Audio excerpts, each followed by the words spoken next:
안녕하세요. 가톨릭 출판사 홍보기획팀 마케터 리디아입니다. 지난 시간에 우리는 20세기를 대표하는 신학자 한스 우르스 폰 발타사르의 세계의 심장을 만나봤습니다. 발타사르의 신학 세계를 이야기할 때 절대 빼놓을 수 없는 인물이 있었죠. 바로 그의 신학 사상에 결정적인 영향을 미친 아드리엔 폰 슈파이어입니다. 오늘은 발타사르의 영적 동반자이자 신비가인 아드리엔 폰 슈파이어의 대표작 기도의 세계를 소개해드리겠습니다. 아드리엔 폰 슈파이어라는 이름이 많은 분들에게 생소하게 느껴지실 수 있는데요. 국내에는 이번 기도의 세계를 출간으로 처음 소개되지만 사실 발타사르와 지속적으로 영적 교류를 하며 영향을 미친 인물로 신학을 공부하는 이들에게는 잘 알려져 있습니다. 슈파이어는 1902년 스위스에서 개신교 집안의 4남매 중 둘째로 태어났습니다. 그녀의 아버지는 안과의사였기 때문에 슈파이어는 어릴 적부터 아버지를 따라다니며 많은 아픈 어린이들을 접했고 자신도 커서 의사가 되겠다고 결심합니다. 하지만 의사가 되기 위해 열심히 공부하던 중 10대 중반 자신이 존경하던 아버지를 잃는 슬픔을 겪습니다. 이후 가정 형편이 어려워져 학업과 동시에 집안 살림까지 도맡게 됩니다. 심지어 건강까지 악화되어 의사로부터 살 수 있는 날이 얼마 남지 않았다는 말을 듣습니다. 결국 그녀는 의사의 길을 포기하고 요양을 하며 대부분의 시간을 기도하는 데 보냅니다. 이때 그녀는 아주 깊은 단계의 고통의 세계와 기도의 세계를 체험하며 신앙적으로도 또 진로적으로도 앞으로 더 나아가겠다고 다시 한번 굳게 결심합니다. 이후 기적적으로 건강이 좋아진 그녀는 다시 의사가 되기 위한 공부를 시작하고 그러던 중 이탈리아로 휴가를 떠나 만난 역사학자 에밀 디르와 결혼을 하게 됩니다. 그리고 마침내 1928년 의사가 됩니다. 그녀는 병원을 개업하고 자신의 오랜 신념에 따라 가난한 환자들은 무료로 진료하고 많은 아픈 아이들의 생명을 구했으며 미혼모와 그들의 자녀들을 돌보았습니다. 사실 슈파이어는 독실한 개신교 집안에서 태어나 어릴 적부터 종교 수업을 받았지만 그녀는 항상 공허하다고 느꼈습니다. 무척이나 조숙했던 그녀는 9살부터 예수회원들과 묵상기도에 대한 강의를 진행하기도 했는데 이때부터 그녀는 가톨릭 신앙에 대한 마음을 갖기 시작합니다. 의사가 된 이후 여러 번 사제를 만나 개종을 하려고 했지만 실패하다가 결국 38살이 되던 해 발타사르를 만나 세례를 받고 가톨릭 신자가 됩니다. 이를 계기로 발타사르와 슈파이어는 지속적으로 영적인 교류를 하게 되고 1945년에는 발타사르를 비롯한 많은 젊은이들과 제속수도회를 설립해 활발한 공동체 활동을 이어나갑니다. 하지만 다시 건강이 악화되어 결국 1950년대 중반에는 모든 것을 내려놓고 기도와 독서, 뜨개질을 하며 남은 생애를 보냅니다. 그녀가 세상을 떠난 후 요한 바오로 2세 교황님과 프란치스코 교황님은 바티칸에서 그녀에 대한 심포지엄을 열어 그녀가 교회에 남긴 업적을 세상에 알리셨습니다. 그녀의 사상과 묵상이 담긴 저서들은 40여 개 언어로 번역되어 전 세계에 소개되었고 생애를 담은 다큐멘터리도 제작되었습니다. 그리고 2018년 그녀에 대한 시성이 진행되어 하느님의 종 칭호를 부여받습니다.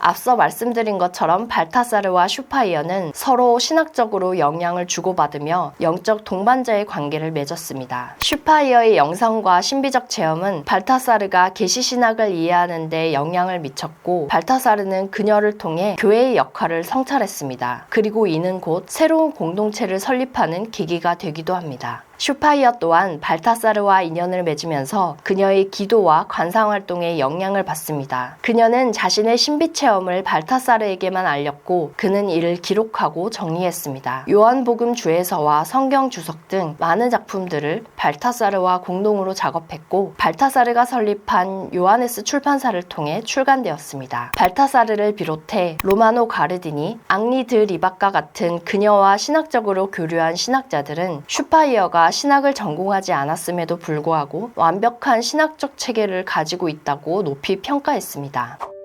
아드리엔 폰 슈파이어는 삼위일체, 강생, 십자가를 비롯해 여타 많은 것들에 대한 신학적 직관을 갖고 있었습니다. 이는 1940년대 이후부터 마지막까지 줄곧 제게 영감을 불어넣어 주었습니다.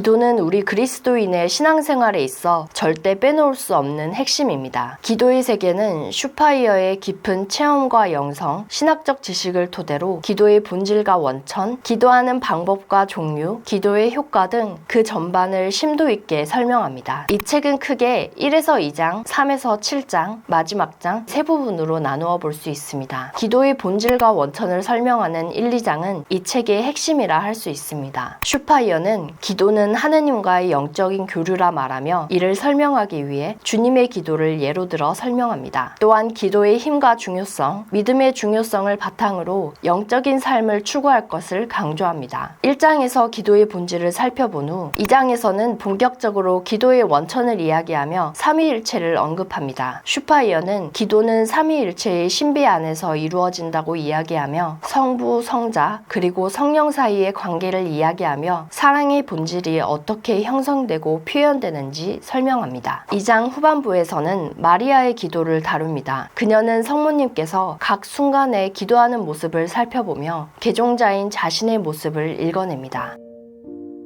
기도는 인간이 하느님과 결속되는 것이고 이는 깨어있는 믿음을 가리키는 표지다. 믿음 안에서 하느님과 인간 사이에 생생하게 이루어지는 교환, 주는 것이자 받는 것이다. 기도는 하느님께서 인간을 위해 항상 준비하고 계심에 대한 응답으로서 인간이 그분께 예하고 말씀드리는 것이다. 다음으로 3에서 7장에서는 다양한 주제에 대한 기도를 다룹니다. 3장에서는 아이의 기도, 성직자로서의 부르심, 혼인의 선택 등 우리가 일상에서 마주할 수 있는 다양한 상황에 대한 기도의 과정을 성경 묵상을 통해 다룹니다. 4장에서는 일반 기도나 묵상과는 달라지는 수도자의 기도, 하느님의 삼위일체와 관련이 있는 성직자의 기도, 부부의 기도 등 각 직분에 따라 바치는 기도에 대해 이야기하고 5장에서는 기도의 세 가지 종류, 흠숭, 감사, 청원 기도를 소개합니다. 후반부인 6장과 7장에서는 간접적으로 바치는 기도와 직접적으로 바치는 기도에 이어 하느님 앞에 선 인간과 예수님을 이야기합니다. 먼저 하느님을 만나면서 변화하는 인간을 설명하며 슈파이어는 하느님께 받은 것들을 잘 가꾸어 이웃에게 나누어야 한다고 이야기합니다. 또한 아이와 아빠의 관계에 빗대어 하느님과 예수님, 즉 성부와 성자 사이의 관계를 이야기합니다. 믿음 안에서 하느님 앞에 선다는 것의 진정한 뜻은 이런 것이리라. 자신의 삶에 관해 신속히 하느님께 아뢰는 것. 그러나 이에 매이지 않는 것. 하느님 앞에서 자기 자신을 있는 그대로 드러내려고 애쓰는 것. 자기 자신이 아니라 하느님을 바라보는 것이다. 그리고 자기가 사용하는 말에 특정한 의미를 부여하지 말고 그 말이 하느님 안에서 근원적이고 일차적으로 지닌 의미를 인식하는 것이다. 믿는 이에게 가장 힘든 것은 실제로 믿음 안에서 하느님 앞에 서는 것이리라. 또한 자신의 생각과 계획으로 꽉 차 있는 세속적인 모습으로 그분 앞에 서지 않는 것이리라. 세 번째 부분에서는 사랑이신 하느님과 기도의 열매를 이야기합니다. 슈파이어는 하느님께서는 언제나 우리를 찾으시고 염려하시기 때문에 하느님과 나누는 대화, 즉 모든 기도는 하느님의 사랑에 감싸져 있다고 이야기합니다. 그리고 모든 것을 기계적으로 대하는 현대인들이 기도하는 법과 기도 안에서 하느님의 사랑을 발견하는 법을 다시 한번 배워야 한다고 강조합니다. 그리고 마지막으로 모든 것에 영향을 미치는 기도의 효과를 소개하며 끝을 맺습니다. 기도하는 이는 사랑하고 하느님의 사랑을 추구하면서 이 사랑의 몫을 나누어 받는다. 그에게는 하느님의 사랑이 전부가 되므로 그는 이 사랑을 토대로 자신의 삶을 결정할 수 있다. 하느님께서 그를 사랑하심으로 그는 특별한 방식으로 자신을 희생할 수 있다. 하느님께서 그를 사랑하심으로 그는 이 길 또는 저 길을 갈 수 있다. 하느님께서 그를 사랑하심으로 그는 그렇지 않으면 견디기 힘든 삶을 견뎌낼 수 있다. 하느님께서 그를 사랑하심으로 그는 날마다 이웃을 자기 자신처럼 사랑할 수 있다. 기도하는 이는 사랑의 몫을 그만큼 나누어 받으므로 사랑은 그에게 중심점이 되고 그의 전 존재는 이렇게 중심이 되는 체험의 흔적을 입증한다.